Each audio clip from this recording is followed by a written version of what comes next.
Muy buenos días a todos, sean bienvenidos una vez más a esta Esquina Médica, un espacio donde ustedes y yo nos encontramos cada semana para juntos tratar temas de la medicina. Yo soy la doctora Neily Espino Bernal y hoy estaremos hablando en este programa sobre una de las infecciones parasitarias más frecuentes a nivel mundial. Imagínense que hoy mismo en los Estados Unidos de América 42 millones padecen esta infección. Y si hacemos el conteo a nivel internacional, pues un total de 1.000 millones de personas están infectadas por dicho parásito. ¿Y a qué me refiero? Pues es ese que nosotros conocemos como Enterobius vermicularis y que ustedes conocen comúnmente como el oxiuro. Comencemos.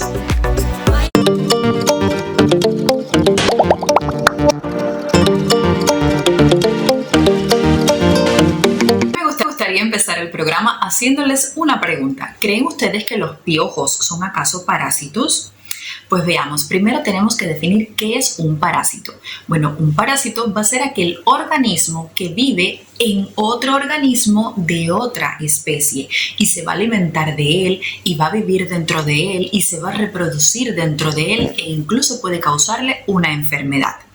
Este organismo que me está infectando se llamaría parásito y el otro que está recibiendo a ese parásito involuntariamente sería el hospedero.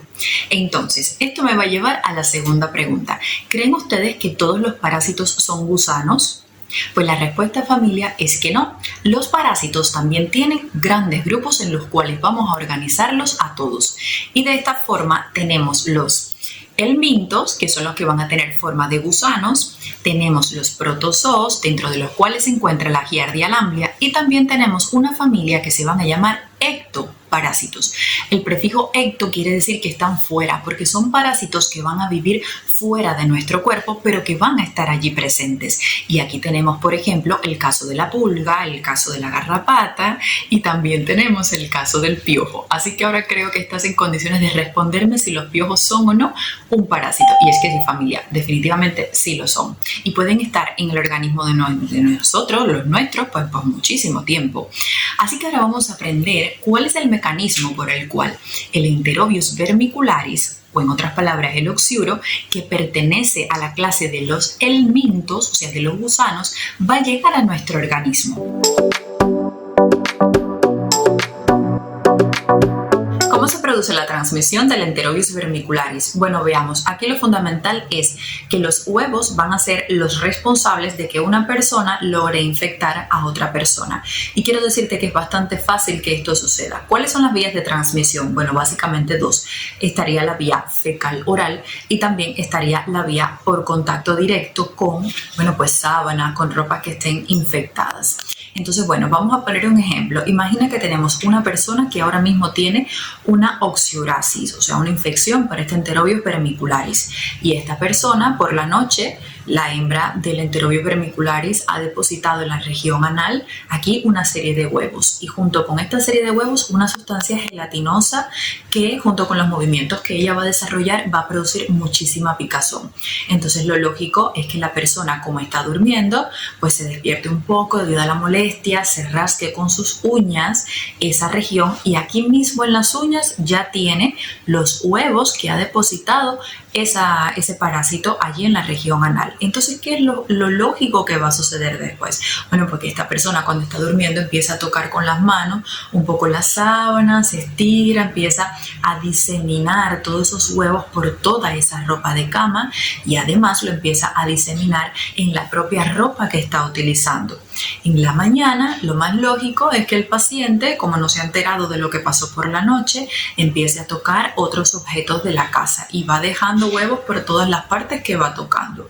Y a lo mejor ni se lavó las manos por la mañana y fue para el desayuno y empezó a comer. Y aquí mismo esta persona se está reinfectando, o sea, se va a tragar básicamente esos huevos que estaban aquí y que van a llegar al alimento y que se va a llevar directamente hasta el sistema digestivo otra vez. Entonces, esos huevitos van a eclosionar, se rompen a nivel del duodeno, la primera parte del duodeno, y la larva que estaba dentro de este huevito, pues entonces sale. En un término de unas 2 o 6 semanas aproximadamente, esa larva va a crecer, se va a hacer cada vez más fuerte, y en un término de unas 6 semanas ya va a estar a nivel del colon, a nivel del ciego, que es la primera parte del intestino grueso. Y aquí es donde va a parasitar mayormente. Entonces, ¿qué va a suceder? Pues como ya es adulto, la hembra del Enterobius vermicularis, cuando ella esté gestando, pues entonces completaría el ciclo, iría por la noche a la región anal, ahí depositaría los nuevos huevos y así se va creando un ciclo cerrado.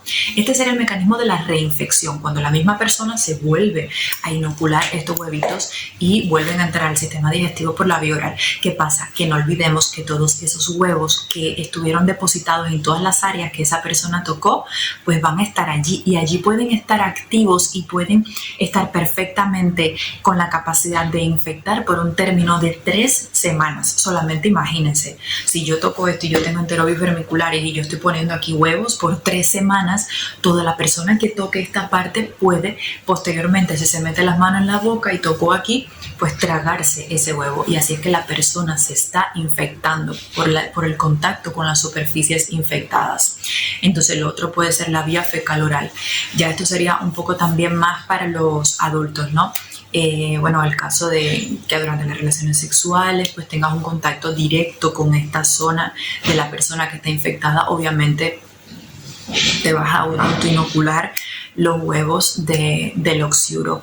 ¿En quiénes es muy frecuente la oxiurasis? Bueno, en los niños. ¿Y esto por qué? Bueno, porque es que los niños están tocando todo, los niños no se lavan las manos, los niños no les gusta cortarse las uñas, los niños se meten las uñas en la boca, todas las manos en la boca todo el tiempo. Por eso en los niños es más frecuente ver este tipo de infección que en los adultos. Sin embargo, no es exclusivo de niños. Tanto niños como adultos pueden infectarse por el oxiuro. Y ya vemos que es muy fácil, solamente está en que el adulto tenga la mala suerte de tocar superficies que estuvieron infectadas con estos huevos. Dentro de los adultos y dentro de los niños también se ha observado que es mucho más frecuente en los hombres que en las mujeres.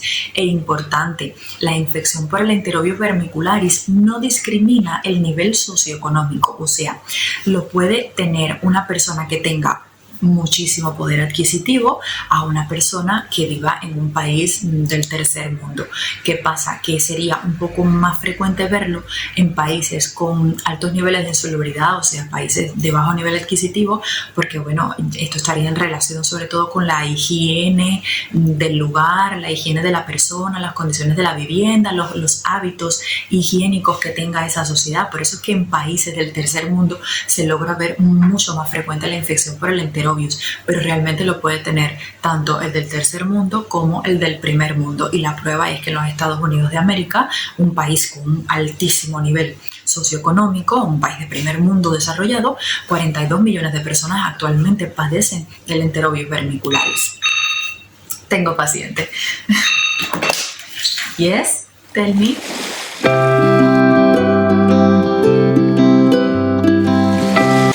Bueno, ¿cuáles serían los síntomas que puede presentar una persona que tiene un Enterobius vermicularis? Bueno, básicamente el síntoma fundamental aquí va a ser el prurito, o sea, la picazón, el picor en la región anal. Yo diría que este es el síntoma que domina la infección por el oxiuro, y esto es debido a que, como ya les dije, la hembra va a depositar sus huevos y una sustancia gelatinosa que, sumado con los movimientos que ella tiene, pues produce picazón.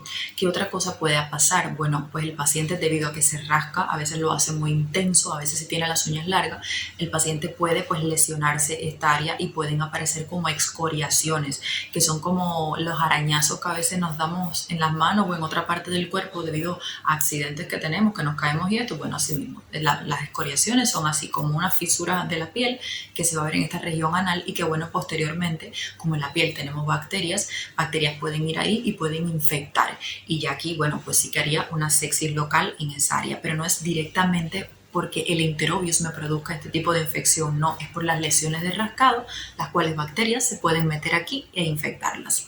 ¿Qué otra cosa puede pasar? Esto que les voy a decir no es frecuente, pero sí se ha visto, y es que, como les dije, el enterobius vermicularis gusta mucho de estar en la región del ciego, y resulta que en esta área es donde se encuentra el apéndice, y se han dado casos de que algunos de estos gusanitos han migrado, han caminado, han ido hacia la región del apéndice, lo obstruyen y el paciente desarrolla posteriormente una apendicitis aguda. No quiere decir que todo el mundo lo haga, en realidad no, pero sí se han descrito casos y por eso se los traigo aquí para que lo sepan. ¿Qué otro síntoma puede haber? Bueno, en el caso de las niñas que tengan 9, 10 años por allí, que todavía es muy frecuente este tipo de infección, bien puede la hembra que ha ido hacia la región anal en la noche, bien puede migrar e irse hacia la región vaginal, y se han dado casos de niñas que han tenido vaginitis, o sea, una inflamación, una infección a nivel vaginal debido al enterobius. Y el enterobius, bueno, como él puede moverse, puede ascender y producir infección en otras partes del sistema ginecológico femenino de esa niña. Pero realmente esto es extremadamente raro. Esto no es que todas las niñas que tengan enterobius lo van a tener, no, no es así. Si se los traigo acá es porque en algún lugar del mundo ha existido, en la literatura se ha reflejado, y bueno, realmente si van a internet, que yo sé que van mucho, van a ver este caso, y por eso se los quiero traer, para decirles que no es frecuente. No se asusten. Aquí lo que más le puede dar el enterobius vermicularis es el prurito anal, que es su síntoma cardinal. Entonces hablemos cómo podemos diagnosticar el enterobius vermicularis. En realidad no es muy difícil, familia. La primera forma de poder identificar este parásito es precisamente mirándolo. Si sabemos que es un parásito que en las noches sale, pues mira, lo primero sería revisar a tu hijo o a tu hija. Cuando ella diga que tienes picazón, pues te pones guantes, muy importante, porque nosotros también podemos ser infectados y también podemos diseminar la infección en la casa. Por eso, medidas de seguridad. Usas guantes, le revisas en la región anal y muchas veces logras ver hasta el propio gusanito. ¿Cómo es el enterobius? Se los voy a poner aquí. Es como un gusanito que es blanco, es pequeño, tiene una forma como de tubo, gusta de estarse moviendo constantemente. La hembra es mucho más grande que el macho, y bueno, ya tú ves que está allí. Si quieres lo retiras, lo pones como en un frasquito, como este por ejemplo, que es el que le damos a los pacientes por si ven el enterobius. Aquí esto tiene formol dentro, aquí lo pueden incluir y bueno, se hace el examen. De lo contrario, si tú haces este examen directo con tu hijo y ves que no tiene absolutamente nada, hay una prueba que se llama el test de la cinta de celofán, que son unas cintas que vienen para que tú lo coloques en la región anal.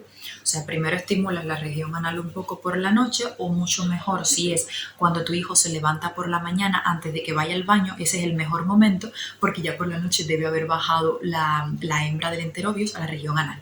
Entonces le pones la cinta allí y posteriormente retiras la cinta. Lo ideal es que este procedimiento de la cinta se haga 3 días consecutivos. Esa cinta, después lo que nosotros hacemos es que lo ponemos aquí. Mira, lo ponemos en un porta, que es como se llama esto que van a ver aquí. Este es el porta. Se coloca la cinta y entonces se coloca unas gotitas que van a hacer que lo que es la cinta desaparezca, pero que se quede todo el contenido de la cinta. Y eso se va a mirar en el microscopio. ¿Y qué es lo que vamos a ver aquí? Los huevos. Aquí se van a ver perfectamente los huevos. Por aquí les voy a dejar una imagen para que vean cómo se ven los huevos del enterobius al microscopio. Y ya está, pues tenemos el diagnóstico si lo logramos ver. Decirte que estos huevitos a veces se pueden ver también en los estudios de heces fecales, incluso en la orina se pueden ver también, pero digamos no serían los de primera elección, los exámenes de primera elección para diagnosticar esta condición. Bueno, pues así de la forma en la que hacemos el diagnóstico del enterobius vermicularis. ¿Cómo tratamos la infección por el enterobius vermicularis? Mira, hay un tratamiento para esta parasitosis que es farmacológico, o sea, con medicamentos, y hay un tratamiento que es no farmacológico, o sea, no es con medicamentos. Yo diría que aquí ambos son importantes, pero hay que hacer mucho hincapié en el tratamiento no farmacológico. ¿Por qué? Porque también nosotros debemos tratar de prevenir la aparición de la enfermedad. Si sabemos que la forma en la que ese parásito logra infectar a toda la familia es a través de la ropa de cama, las uñas del niño, a través de su ropa, ¿qué es lo que tenemos que hacer? Pues extremar las medidas higiénicas. En esto se basa el tratamiento no farmacológico. La ropa que se ponga tu hijo se la puso hoy y no se la pone más. Y cuando la vayas a lavar, tienes que lavarla con altas temperaturas, más de 55 grados en la temperatura del agua, porque esa es la temperatura que logra eliminarlos. Entonces, ¿qué otra cosa debes hacer? Cuando esa ropa ya esté lavada con 55 grados de temperatura, la pones al sol. Y si es un sol de las 12 del día a 1 de la tarde en América, muchísimo mejor. Ahí no queda ácaro, ahí no queda huevo, ahí no queda nadie. Entonces, ¿qué otra cosa? Mira, las uñas de tus hijos, tienes que cepillarle las uñas debajo, aquí con un cepillito que hay para eso, recortarle las uñas, explicarle, sobre todo a los niños que les gusta succionarse el dedo todo el tiempo y estar ahí, como yo que lo hacía, lo admito cuando era niña, pues esto es un factor de riesgo enorme que directamente puede relacionarse con la aparición de los oxiures. Entonces, explicarles a los niños que tienen que lavarse frecuentemente las manos. Cada vez que vayan a comer algo tienen que lavarse las manos. Y lavárselas no es echarse agua y ya. No, es jabón, es las uñitas, cepillárselas bien para tratar de eliminar los huevos en el caso de que los tengas. Mucho más si es un niño que ya está infectado por el oxiuro. Aquí hay que extremar las medidas. Entonces, ¿qué otra cosa? Bueno, pues lavar los alimentos, lo que siempre hacemos antes de consumirlos, las frutas, los vegetales, las verduras, todo esto, lavarlo antes. Por otra parte, mantener todo lo que es áreas de juego extremadamente limpias, lavar los juguetes, darle cepillo con agua, detergente, jabón, ponerlos al sol. Si tu casa es de mucha alfombra, pues tratar de aspirarla diariamente. Que si tienes sofá, pues aspirarlos también diariamente. Hay que tratar de evitar las superficies de contacto, mantenerlas limpias todo el tiempo. Si eres una persona que ya está infectada, trata de bañarte todos los días por la mañana, porque cuando tú te bañas te vas a eliminar esos huevos que tienes en esa área. Y ahí mismo otra vez cepillo para las uñas. Entonces, bueno, otra cosa ya para los mayores sería evitar el contacto oral anal. Esto es algo importante para evitar la infectación para la pareja y la infectación también, por supuesto, para toda la familia. Entonces, bueno, vamos a hablar ahora un poco del tratamiento farmacológico. ¿Cuáles son los medicamentos que yo puedo utilizar? Pues todo depende de la edad de la persona. Si, por ejemplo, se trata de un niño que tiene más de 2 añitos, pues entonces aquí el de elección, el que más utilizamos en realidad, es el mebendazol. El mebendazol, quiero decirles que en YouTube, en la parte de los shorts, yo le he preparado todo de un programa detallado sobre cada uno de los criterios de los aspectos importantes sobre el mebendazol, el albendazol y el palmoato de Pirantel, que son los 3 medicamentos que se utilizan para controlar el enterovirus vermicularis. ¿Qué es el mebendazol? Bueno, este medicamento pertenece a la familia de los antiparasitarios. Aprendamos ahora cuál es la dosis correcta de mebendazol. Ahora te voy a enseñar algunos secretos sobre el mebendazol. ¿Cómo podemos saber si estamos teniendo una infección por el oxiuro? Y allí les he preparado un programa que está destinado para el mecanismo de acción, la dosis, cómo tienen que tomarlo. Entonces, si quieren un poco más de detalles con respecto a cada uno de estos medicamentos, diríjanse ahí a YouTube, la parte de los shorts que ahí lo van a encontrar muy bien. Entonces, bueno, sí quiero hablarles algunas cosas importantes con relación al mebendazol, que es el que más utilizamos. Es un fármaco que es excelente porque él es larvicida, mata la larva, ovicida y además es vermicida, o sea que él tiene la capacidad de eliminar los elementos en sus diferentes estadios, por eso es tan efectivo y tan bueno. Otra ventaja que tiene el mebendazol es lo fácil que es de administrar. Te tomas una única dosis, 100 miligramos, si eres mayor de 2 años en adelante, hasta los 100 años, 100 miligramos, dosis única, te lo tomas hoy y ya no tienes que hacer más nada. Cuando pasen 3 semanas, entonces te vas a tomar 100 miligramos más y ya. Ese es el tratamiento con mebendazol. Entonces ahora viene la pregunta, bueno, ¿y si mi hijo tiene menos de 2 años no puede tomar mebendazol? Porque es verdad que no hay estudios que avalen el uso de mebendazol en menores de 2 años, no se sabe hasta dónde puede ser seguro, por esa razón se prefiere no utilizar mebendazol. Entonces a mi hijo, en este caso, ¿qué le doy? Bueno, pues le vas a dar otro fármaco alternativo del que te voy a hablar ya, que se llama albendazol, que es magnífico. Es una verdadera máquina de eliminar parásitos, de eliminar gusanos. Ahora te voy a hablar de él. Pero antes de irme del mebendazol, hay algo que quiero, de verdad, que si te vas a aprender algo de este programa, sea esto. Y es que jamás en tu vida puedes unir el mebendazol con el metronidazol, porque cuando tú los unas hay una gran probabilidad de que se desarrolle un síndrome de Stevens-Johnson, que es una condición, o una necrólisis epidérmica tóxica, que es una condición altamente grave que puede producir la muerte del paciente en pocas horas. Entonces, por favor, nunca unas el mebendazol con el metronidazol. Esto es ley de la esquina médica, uno de los preceptos, de los mandamientos de esquina médica. Y lo otro es que hay pacientes por ahí que están tomando fármacos para la gastritis como la cimetidina.